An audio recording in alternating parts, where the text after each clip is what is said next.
Et ensuite, ça sera suivi d'une session questions-réponses où vous pourrez intervenir. Donc, n'hésitez pas à formuler vos questions directement sur votre clavier. Voilà. Donc, je passe la main à Guillaume. Bien, merci beaucoup.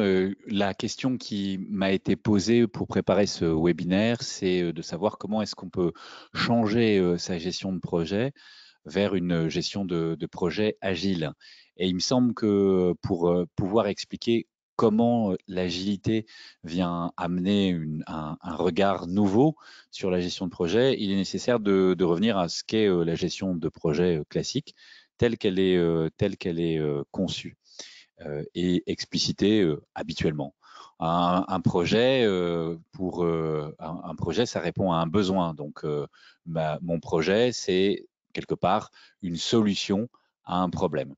Et pour répondre à ce problème, eh bien, le management va me donner un budget, un périmètre et un calendrier pour résoudre le problème au travers d'un projet. Et donc, tout naturellement, on va avoir des formes assez classiques d'un chef de projet et son équipe, le chef de projet étant en charge du respect du budget, du périmètre et du calendrier, selon le bon triangle que vous connaissez tous. Alors, évidemment, ça fonctionne bien et ça paraît très logique, on pourrait dire très analytique, mais le souci de cette gestion de projet, c'est qu'il apporte avec lui, on va dire, des contrariétés. Par exemple, vis-à-vis du périmètre. Périmètre, ça veut dire que comme dans un périmètre de projet au démarrage, on veut rien oublier, eh bien, on va en rajouter. Là où on avait peut-être besoin d'une dizaine ou d'une quinzaine de fonctionnalités, on se dit, ah oui, mais tant qu'à lancer un projet, rajoutons les 5 ou les 10 fonctionnalités dont on a besoin aussi, puisque là, on a un mode projet qui s'ouvre, faisons quelque chose avec. Et tout ça, ça nous oriente vers une situation de gros projet. Ensuite, il y a la question des délais. Vous connaissez tous les magnifiques outils Microsoft, comme Microsoft Project, avec les schémas de Gantt, etc., où on va planifier dans le détail les délais et les étapes intermédiaires, sans tenir compte parfois de la réalité qui est que tout ne se déroule pas obligatoirement comme c'est prévu. Alors bien sûr, on va mettre un petit peu de marge, mais on va quand même dire comment les choses vont fonctionner. Alors qu'en fait, parfois on ne le sait pas, ou vont se présenter des inconnus, et des inconnus auxquels on va laisser assez peu de place. Et puis évidemment, on va consulter aussi les coûts. Alors, tout projet et tout besoin est à mettre en face d'un budget, mais là aussi, on va aller dans la précision budgétaire en calculant le plus précisément possible, parce que plus on va être précis dans le calcul et plus on va amener une réponse sûre. En fait, non. Quand on regarde ce qui se passe dans les projets, les dépassements budgétaires sont quand même assez courants. Alors, tout ça, ça nous donne des résultats incertains, parce que plus dans les périmètres et les spécificités, on est précis, et plus la complexité vient se mêler et vient amener on va dire, c'est le percutage avec le monde réel, hein. Qui dit complexité dit résoudre des problèmes qu'on n'avait pas prévus, dit allongement des délais, et qui dit allongement des délais dit les coûts s'envolent. Et tout ça, c'est pas terrible. Qu'est-ce que ça donne quand tout le monde, au fur et à mesure d'un projet, se découvre face aux limites de la gestion de projet? C'est qu'on va faire de ce qu'on appelle de la suradaptation. Alors la suradaptation, c'est quoi? Il y en a deux, je dirais, principales, hein. La pression managériale, en tapant sur la tête des gens ou en leur mettant la pression, on va pouvoir tenir le budget, le délai, voilà. Ça, c'est la première suradaptation. Bon, toutes les études en neurosciences sont là pour montrer que quand on tape sur la tête des gens qui réfléchissent, ça ne les aide pas à réfléchir. Néanmoins, on continue à le faire. Et puis, deuxième suradaptation, c'est le fait de rogner sur la qualité. Pour le sortir, allez, on va faire, comme on dit dans le métier, quick and dirty. Et le résultat, c'est que tout le monde est déçu. Et surtout celui qui paye, qui est le client.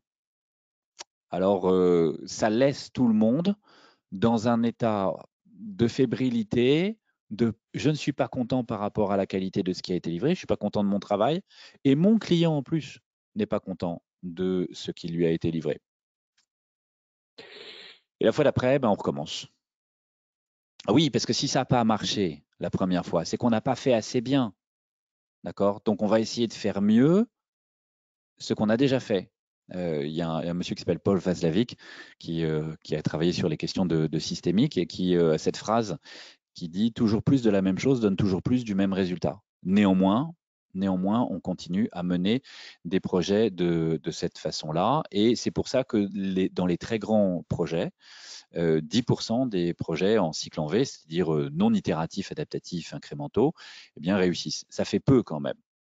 Et donc, s'installent des questions de chaos. Alors pourquoi est-ce qu'on en est là? Ce qui s'est passé, me semble-t-il, ou ce que l'agilité amène comme réponse, c'est qu'on a voulu traiter un problème compliqué comme on a voulu traiter un problème complexe comme s'il s'agissait d'un problème compliqué.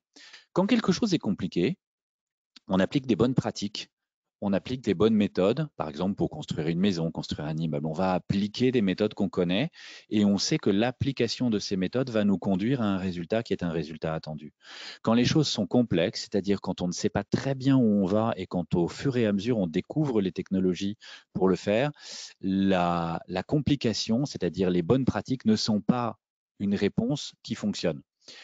C'est un monsieur qui s'appelle Dave Snowden qui a théorisé ça à la suite d'Edgar Morin, d'ailleurs, dans son grand livre et dans tout son travail sur la complexité. Et qu'est-ce qui se passe quand on n'applique pas des réponses émergentes à des problèmes complexes? Eh bien, ce qui se passe, c'est qu'on tombe dans le chaos. Et le chaos, ben, c'est quoi? C'est la survie. C'est un peu la gestion d'un hôpital de crise, situation de guerre. En fin de compte, tout le monde est là en train d'essayer de se protéger et de protéger son fromage, selon le titre du livre bien connu, et de se protéger lui-même, c'est-à-dire de ne pas protéger la qualité qui est livrée au client, parce qu'on ne va pas faire les deux à la fois. Donc tout ça aurait besoin d'un cadre de protection, on dit en coaching. La gestion agile, c'est amener le cadre de protection. Alors, comment est-ce qu'on l'amène? On l'amène avec un certain nombre de paramètres. D'abord, le fait de faire des itérations courtes. On ne va pas prévoir sur 6 mois, 12 mois ou 18 mois. On va prévoir le travail sur 2 semaines, 3 semaines, 4, mais vraiment au strict grand maximum, hein. Les équipes très entraînées, elles arrivent à prévoir du travail sur 2 jours et petit à petit à grignoter du travail et à avancer. Et à chaque fois, à livrer de la valeur. Comment est-ce qu'on livre? Livrer du travail en 2 semaines, 3 semaines, voire 2 jours avec des équipes de 40 personnes, ça va être compliqué, hein. Donc, on fait des petites équipes. Et dans ces petites équipes, on met l'ensemble des corps de métier dont on a besoin. Un peu comme dans les commandos, en fin de compte, dans l'armée, où chacun est capable de faire un petit peu quelque chose. Et puis, ce sont des équipes dédiées, pas à 20% ceci, 10% sur ce sujet, etc. et tout, ce qui est le meilleur moyen de faire du multitasking. Avec des petites équipes pluridisciplinaires, auto-organisées et dédiées, on peut répondre dans des délais très courts à des besoins complexes et complets. Petits, mais complexes et complets. Et à livrer de la qualité. Bien entendu, on a toujours cette question des coûts et des délais. Ce qu'on va faire varier, c'est le périmètre. On va dire, OK, vous nous avez demandé de livrer, par exemple, 10 fonctionnalités. On va livrer la première, puis la deuxième, puis la troisième. Et dans le temps imparti, peut-être qu'on n'en livrera que 6, alors que vous en avez demandé 10. Mais ces 6 qu'on va livrer, on va les livrer dans une qualité qui est zéro défaut pour le client. Comme on va faire les choses avec des petites itérations, on va avoir la possibilité de pratiquer ce qu'on appelle des boucles d'apprentissage courts. Donc, on va faire de l'apprentissage continu, selon la grande formule selon la grande formule de M. Deming, le PDCA, Plan, Do, Check, Act. Donc, on apprend au fur et à mesure de ces pratiques pour les améliorer. Et en faisant comme ça, qu'est-ce qu'on va faire? On va produire de la valeur utilisable le plus rapidement pour les clients. N'oublions pas que dans l'industrie logicielle aujourd'hui, 45% des logiciels, puisqu'on parle de logiciels, sont réellement utilisés par les clients. Ça veut dire qu'il y en a quand même 55% d'un logiciel qui sont peu, voire pas du tout utilisés. Vous imaginez les économies qu'il y a à faire en ne faisant que ce qui est le plus nécessaire pour le client au fur et à mesure? C'est un changement de paradigme, c'est un changement de conception du travail et c'est aussi un changement de rapport avec le client.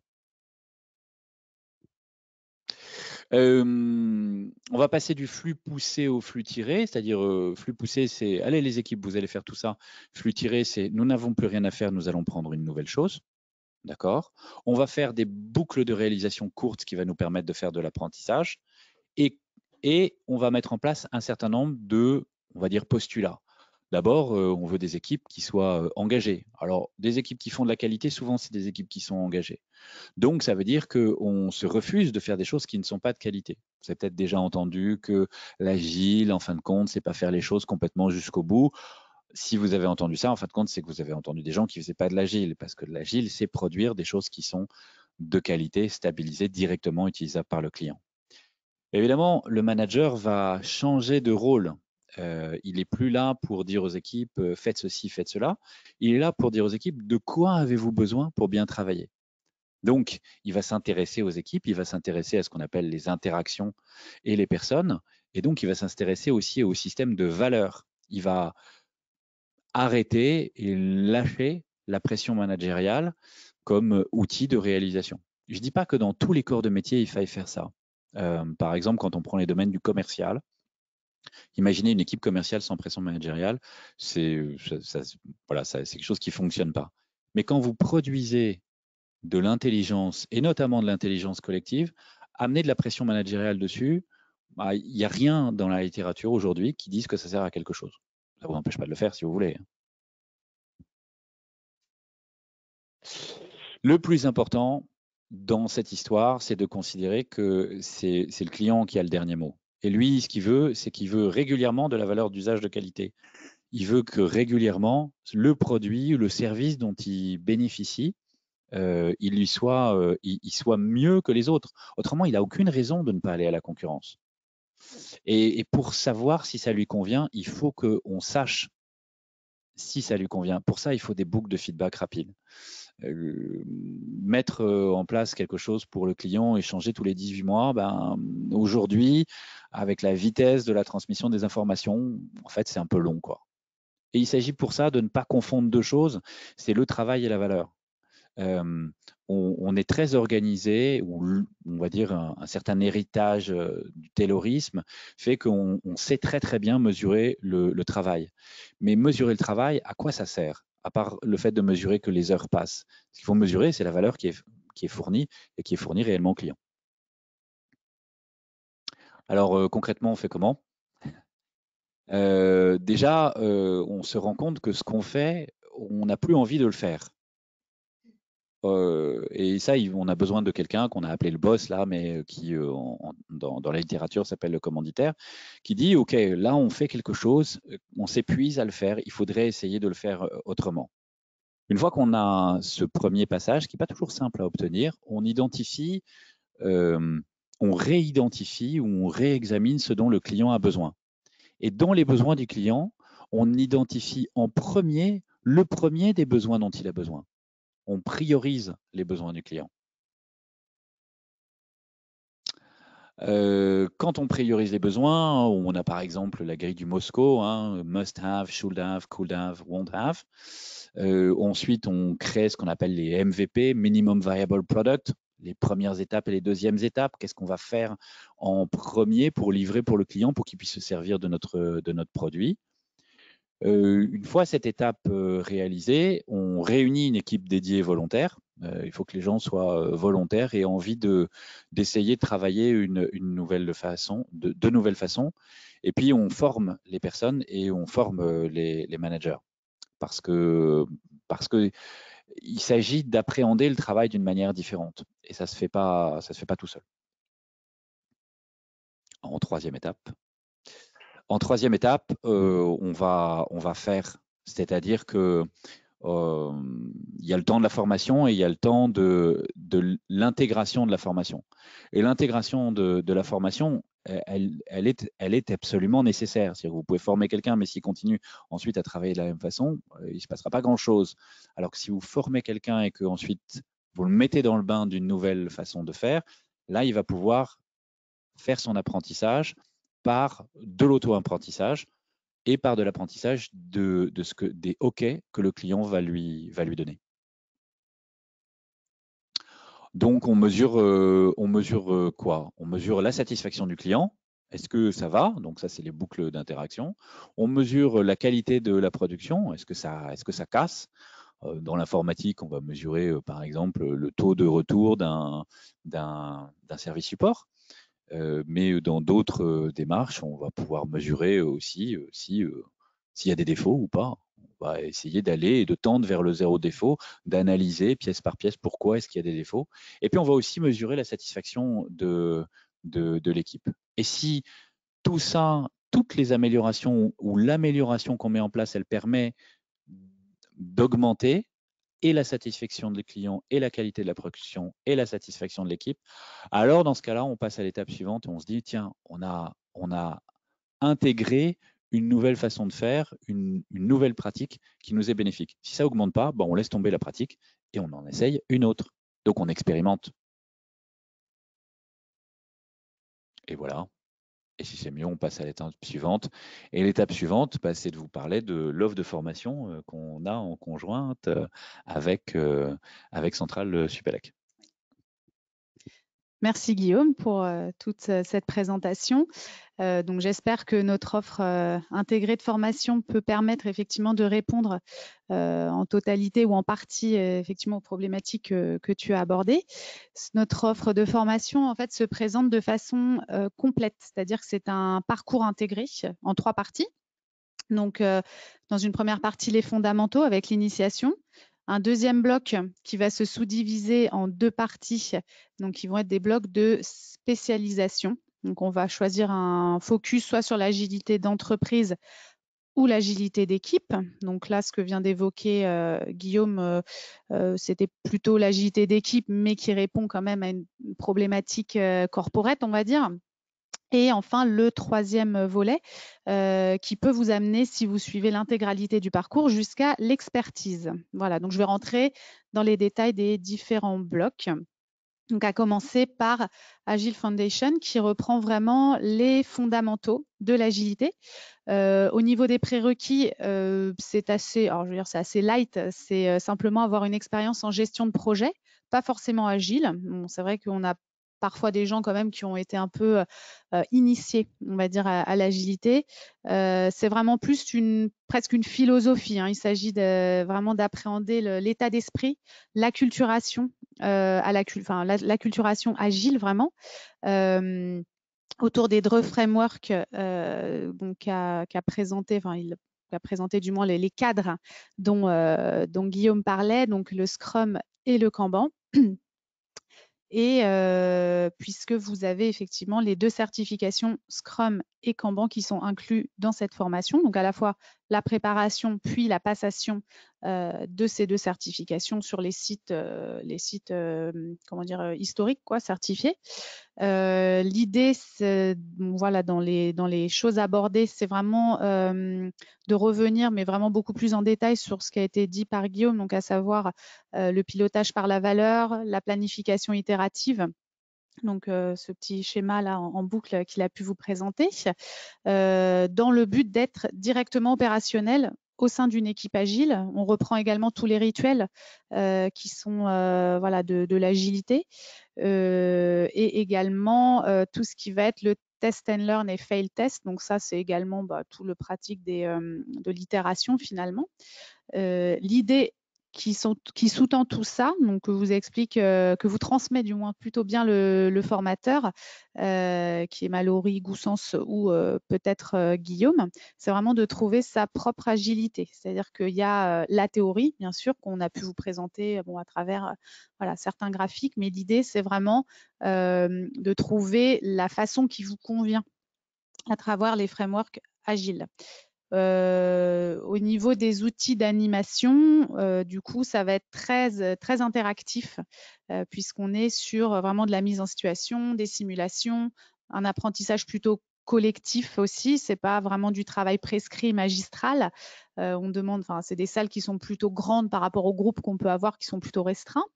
Et donc, au niveau de l'organisation, donc vous avez effectivement la préparation. Vous avez 2 jours sur Scrum, 2 jours sur Kanban. La dernière demi-journée, il y a un oral de révision qui reprend toutes les grandes thématiques qui ont été abordées pour s'assurer que vous êtes en mesure de pouvoir être certifié Scrum et Kanban, puisque ça sera à vous par la suite de vous connecter et de passer ces 2 certifications en ligne. Donc là, vous avez 5 jours vraiment à vocation uniquement d'apprentissage, de pédagogie. Il n'y a pas de, ça ne sera pas du temps, vous n'avez pas 2 heures pour passer votre examen. Voilà, donc je vais enchaîner sur les 2 blocs de spécialisation. Donc, à travers l'agilité d'équipe, où on a donc les certifications Product Management et Agile Facilitation. Donc, ça va être tout ce qui est Scrum Master. Et sur l'agilité d'entreprise, Agile Manager et agilité à l'échelle, dans l'idée de donc, révéler son expertise. Je ne suis pas rentrée dans le détail vraiment de tous les blocs de spécialisation, mais l'idée, c'est de choisir vraiment un focus sur l'agilité d'entreprise ou l'agilité d'équipe. Et à travers l'expertise, on va plutôt être sur un retour d'expérience à travers une thèse professionnelle ou un genre de mémoire que vous écrivez en collaboration, du moins accompagné par le responsable pédagogique. Voilà pour l'offre de formation dans son intégralité. Au niveau des prérequis, alors oui, c'est moi donc votre point de contact pour échanger sur votre souhait de suivre une de nos formations. Donc sur vos besoins, vos attentes. Si il y a des problématiques sur lesquelles j'ai pas forcément la réponse, j'ai également une équipe sur laquelle, que je peux solliciter pour pour obtenir un petit peu plus de réponses sur votre problématique à vous. Par exemple, quel cursus pourrait plus vous correspondre? Au niveau des prérequis, je ne l'ai pas spécifié, mais sur tous les modules de spécialisation, ça implique d'avoir les certifications Scrum et Kanban, ou alors d'avoir suivi le module 1, donc le module Agile Foundation, de compléter évidemment un bulletin d'inscription, et on peut aussi également parler de la partie financement ensemble, sachant que pour le moment, il n'y a pas de code CPF. C'est une question qui revient souvent sur cette partie-là. En revanche, il peut y avoir une prise en charge de votre entreprise ou de son OPCO, c'est-à-dire de l'organisme qui va gérer en partie les fonds de l'entreprise pour une branche collective. Voilà. Donc, je prends le… Voilà, donc on a la chance d'avoir un ancien participant sur Oui, la bonjour. formation qui a eu lieu au mois de décembre, Agile Foundation. Donc, c'est Monsieur Castaneda. Bonjour, vous Bonjour. m'entendez, Manuel? Oui. Ah oui, je vous entends. Vous m'entendez bien? Très bien, et vous? Parfait. Ok. Je vais vous laisser peut-être vous présenter et puis je vous poserai les questions par la suite. Ça vous va? Effectivement, Manuel Castaneda. Aujourd'hui, je suis dirigeant fondateur d'une société qui entreprend dans le web et notamment e-commerçant et développement de projets e-commerce. Voilà. Et quand j'ai suivi cette formation, j'étais dans le cadre d'une reconversion, donc à la fin de l'année, puisqu'avant j'étais consultant d'entrepreneuriat. Oui, très bien. Donc, du coup, qu'est-ce qui vous a donné envie de suivre cette formation sur la thématique de l'agilité? Alors, moi, pour ma part, en fait, je l'ai suivi dans le cadre de cette reconversion finalement, et parce que dans le cadre de mon ancien métier, notamment sur le marketing, on avait abordé on avait eu quelques notions d'agilité, notamment sur tout ce qui était design thinking, et ça m'avait interpellé. Je souhaitais en fait finalement en savoir un peu plus sur l'agilité, mais surtout sur l'agilité au sens large et pas forcément sur le principe de l'IT, puisqu'il est souvent appliqué à l'IT, mais moi je voulais l'utiliser plutôt dans le web, où c'est des méthodes de fonctionnement un peu différentes. Donc voilà, c'est plutôt dans ce cadre-là pour pouvoir l'appliquer dans ma petite structure. Ok, très bien. Au niveau du rythme de la pédagogie et du contenu de la formation, est-ce que vous pourriez nous en dire un petit peu plus sur votre retour d'expérience? Ouais, ce qui est intéressant, effectivement, moi j'ai suivi la formation avec du coup avec Mallory de chez Neo les points qui m'ont semblé intéressants, c'est que d'une part on avait un formateur quand même qui était rompu à la mise en place de l'agilité dans les entreprises, donc il y a eu cette partie théorique pour déjà apprendre la philosophie agile finalement et bien comprendre dans quel cadre ça s'inscrivait pour éviter de détourner un petit peu ces principes. On a très vite après illustré ça par des petits jeux de mise en place avec notre petit groupe qu'on avait fondé et de voir finalement les bénéfices que ça pouvait apporter assez rapidement sur une équipe et de pouvoir mettre en œuvre, mettre en pratique pour pouvoir retranscrire après dans nos structures. Donc ça, c'était intéressant. Ce qui était pas mal, c'est qu'en plus, c'était sur une semaine. Donc on a vraiment finalement une vie de groupe et d'équipe au sein de cette semaine presque en mode agile. Donc c'était intéressant.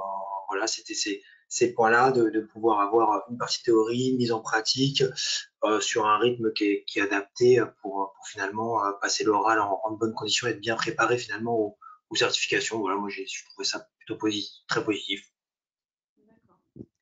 Merci. Du coup, vous répondez à la question suivante au niveau du passage des certifications Scrum et Kanban. Est-ce que vous pouvez rapidement nous expliquer comment ça s'est déroulé, c'est-à-dire le lien entre ce que vous avez pu voir et ce que vous avez, enfin on va dire les certifications, ce que vous avez eu à répondre pour passer ces certifications? Moi je les ai passés. Alors sur Scrum, je l'ai passé un petit peu après, donc puisque je l'ai passé la semaine dernière. Donc moi de décembre à mars, j'ai laissé passer du coup un petit peu de temps, finalement, tout ce qu'on avait vu en formation, ça a été nécessaire dans le passage à la certification. On avait été quand même bien préparé, finalement bien mis en garde parce que il y avait quand même aussi il y a un travail personnel derrière de pouvoir reprendre les slides, de pouvoir même si on a tout vu, reprendre un petit peu tout le contenu qui nous a été fourni par Mallory, puisqu'à l'issue de la formation, il nous fournit aussi tout un tas de contenus qu'on a déjà vu en formation, mais qui nous permet de travailler, de passer l'assertif assez sereinement finalement. C'est plutôt bien passé. Voilà. Après, il y a quand même un petit peu de travail personnel à faire pour, ça reste une certification. Et il faut quand même répondre aux questions. Donc voilà. Et Kanban, écoutez, pour être transparent, je suis en plein dedans puisque je dois la passer normalement demain. Donc voilà. On vous souhaite bon courage pour ça. Merci. Donc, pas de surprise sur Scrum par rapport au contenu de la formation et au niveau des questions posées dans le cadre de la certification, du coup. Non, non, il n'y a pas de surprise du tout. Et ce qui est intéressant, c'est que vraiment par rapport à la formation, au-delà de, on a le Scrum Guide et ce genre de choses-là, et finalement, il y a un certain nombre de questions qui sont dans le Scrum Guide, mais il y a aussi comment appliquer, comment mettre en place Scrum, le framework et ses principes. Et ça, c'est plutôt en formation du coup qu'on l'a avec toute la philosophie et éviter de détourner Scrum parce que comme tout point, ça peut être détourné. Et après, je crois que c'est ce que on disait tout à l'heure. J'ai pas tout suivi, mais il me semble ce qu'on disait, qu'après, forcément, si on applique mal et qu'on détourne tout ça, on n'en voit pas les bénéfices. Oui. Ouais. Et du coup, dans votre activité d'aujourd'hui, qu'est-ce que vous a apporté cette formation? Ça m'a permis de vraiment découvrir l'agilité parce que moi j'y étais pas forcément rompu, et c'est vrai qu'aujourd'hui dans notre structure on essaie de la mettre en place, notamment le Kanban, puisque le Scrum, il faut avoir un peu plus grosses équipes, et aujourd'hui on est une structure où là on est deux, plus on va accueillir 3 autres stagiaires, et on va mettre en place justement des Kanban pour pouvoir piloter tout ça et faire des itérations, parce qu'on a besoin d'être dans le web assez réactif sur les nouveaux produits, les nouvelles gammes, les nouvelles tendances, tout ce genre de choses-là. Donc c'est assez utile, et du coup justement j'envisage de poursuivre sur le cursus, sur la deuxième étape. Donc voilà. Très bien. Bah, écoutez, merci Manuel de votre intervention et de vos réponses à ces questions. Merci à vous. Je vous souhaite une bonne Merci. journée alors. Je vous Pareillement. laisse. Merci à Merci. vous. Au revoir. Et donc, on peut passer aux questions-réponses pour ceux d'entre vous qui souhaiteraient échanger avec nous.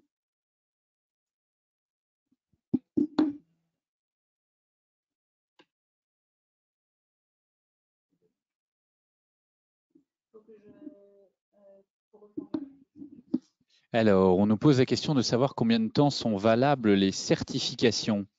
De mémoire, la certification Scrum, elle n'a pas de limite de temps. En revanche, je crois que la certification Kanban doit être renouvelée tous les 2 ans, 18 mois. Le doute s'installant avec les certifications SAFE qui, elles, sont valables 1 an. Donc, c'est une information qu'on doit pouvoir vous donner c'est une information qu'on doit pouvoir vous donner au fur et à mesure du temps. On a une deuxième question qui concerne le coût de chaque module. Et ça, je vais laisser la spécialiste répondre. Merci. Donc, au niveau du coût, c'est vrai que je ne l'ai pas précisé, c'était vraiment plus sur le contenu. Sur la partie Agile Foundation, c'est 4 300 € hors taxe. Et sur les modules de spécification, c'est 3 900 € par module, sachant que si vous faites un package, un genre de bundle, il y a des réductions quand même. Donc, vous pouvez me contacter pour que je vous présente ça de façon plus particulière. Et de toute façon, on vous enverra également la plaquette qui récapitule toute l'offre avec les prix qui vont bien en face, effectivement. Est-ce que la formation correspond finalement à devenir coach agile en quelque sorte? Oui. Oui, mais pas que. Dans le sens où les modules destinés aux équipes vont vraiment bien dans cette direction-là.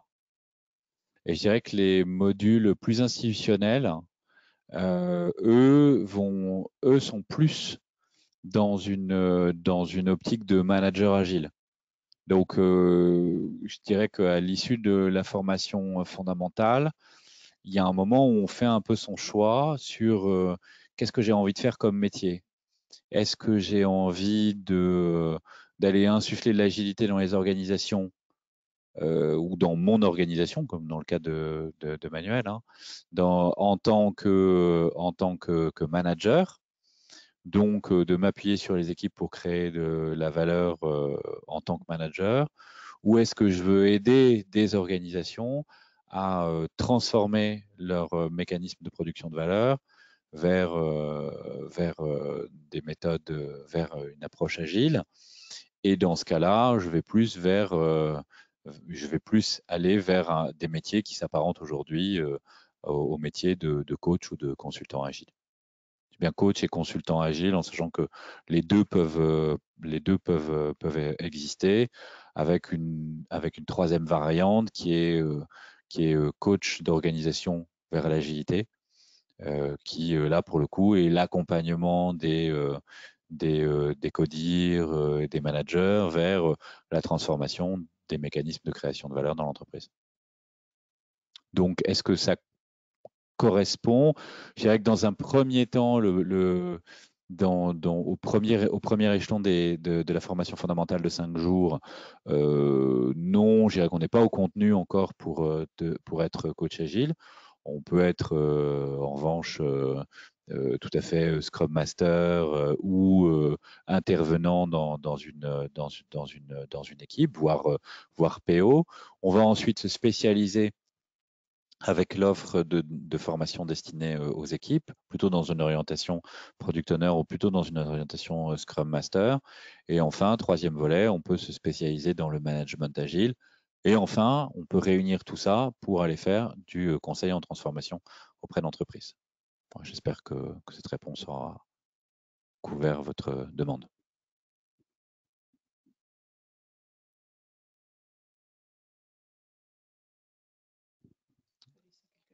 On peut laisser quelques instants pour une autre question, si vous en avez une, à vos claviers.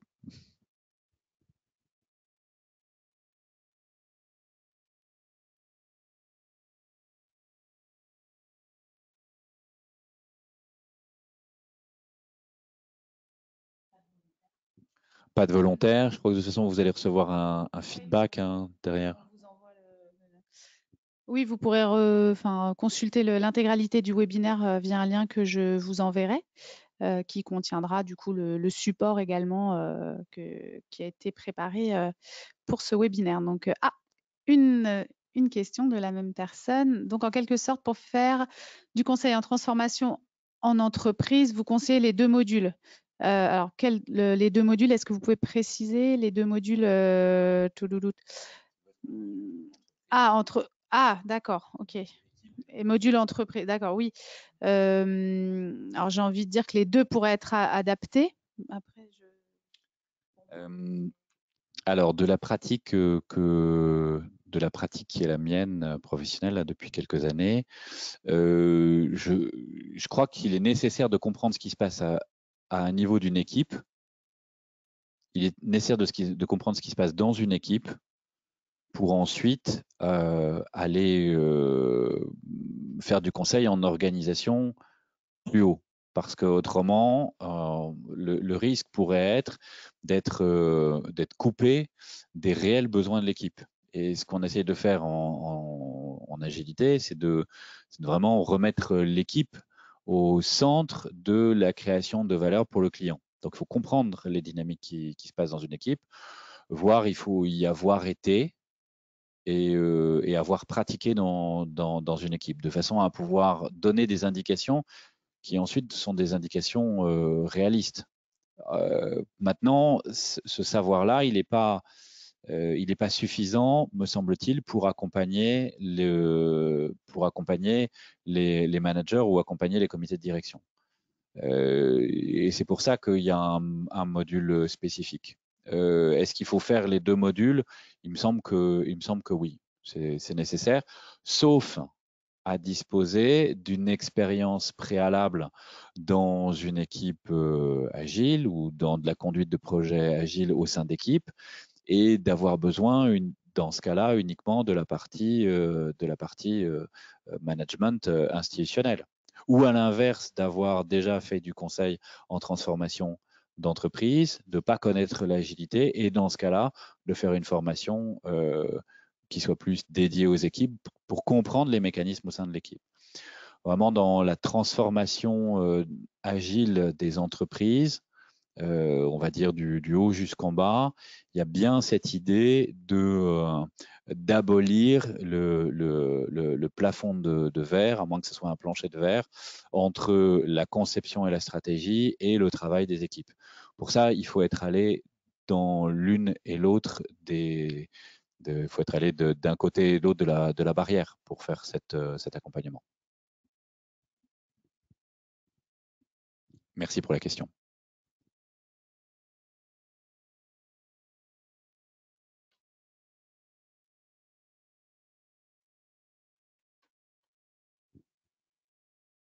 Bien, eh bien, merci beaucoup.